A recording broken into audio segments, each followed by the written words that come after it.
Good morning. It's a historic day. Dengan bangga kami umumkan, В этот исторический we announce день the latest winner of the world-renowned Global Innovation Prize. She has an amazing story of achievement over the years. Successes she attributes To her education. After graduating from one of the most distinguished universities, first working with the UN on solutions for global sustainability. It's a solution. Это решение, которое навсегда изменит наше отношение к окружающему миру.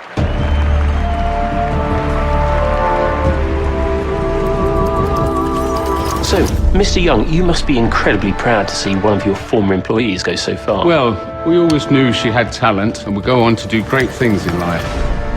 My next guest, ladies and gentlemen, has come up with a global solution that will allow us to reduce urban congestion by 300%. And here she is, ladies and gentlemen. Oh, this is fantastic. Wait.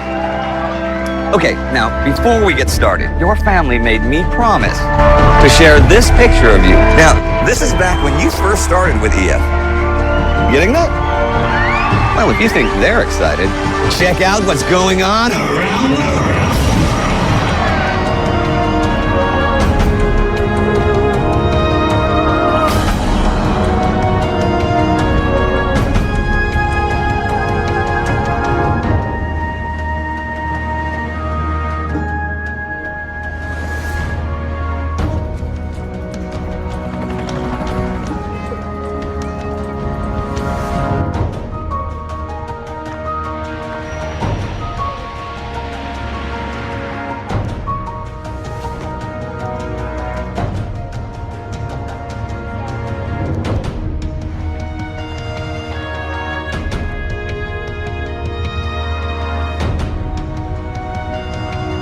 This looks great.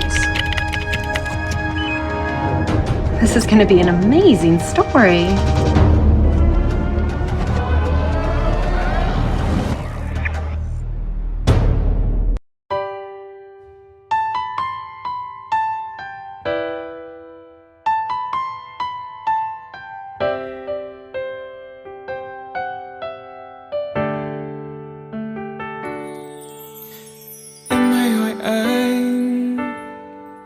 Rằng anh yêu em nhiều không? Anh không biết phải nói thế nào để đúng với cảm xúc trong lòng. Khi anh nhìn em là anh thấy cuộc đời anh là quá khứ và cả tương lai, là hiện tại không bao giờ phai. Tình yêu trong anh vẫn luôn thầm lặng, nhưng không có nghĩa không rộng lớn. Chỉ là anh đôi khi khó nói nên lời, mong em hãy cảm nhận thôi. Cao hơn cả núi, dài hơn cả sông, rộng hơn cả đất, xanh hơn cả trời. Anh yêu em nhiều thế thôi. Vượt qua ngọn gió, vượt qua đại dương, vượt qua cả những áng mây thiên đường. Dẫu có nói bao điều, cảm giác trong anh bây giờ có lẽ hơn cả yêu.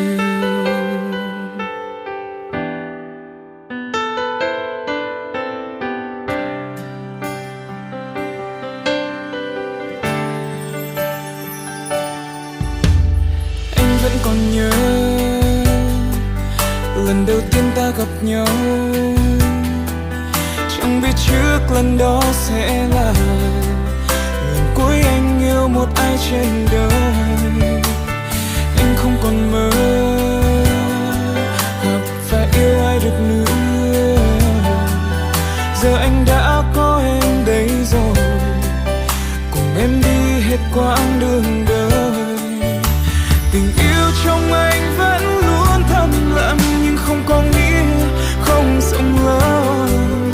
Chỉ là anh đôi khi khó nói nên lời, mong em hãy cảm nhận thôi. Cao hơn cả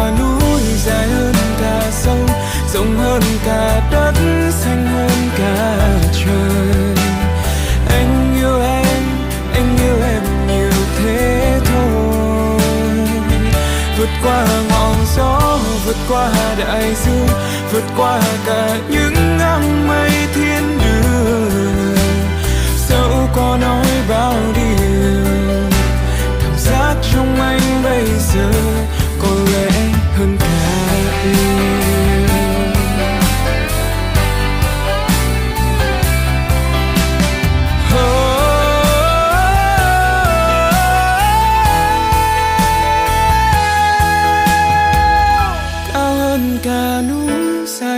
Cả sông, sông hơn cả đất, xanh hơn cả trời. Anh yêu em nhiều thế thôi. Vượt qua ngọn gió, vượt qua đại dương, vượt qua cả những ngang mây thiên đường. Dẫu có nói bao điều, cảm giác trong anh bây giờ có lẽ hơn cả yêu.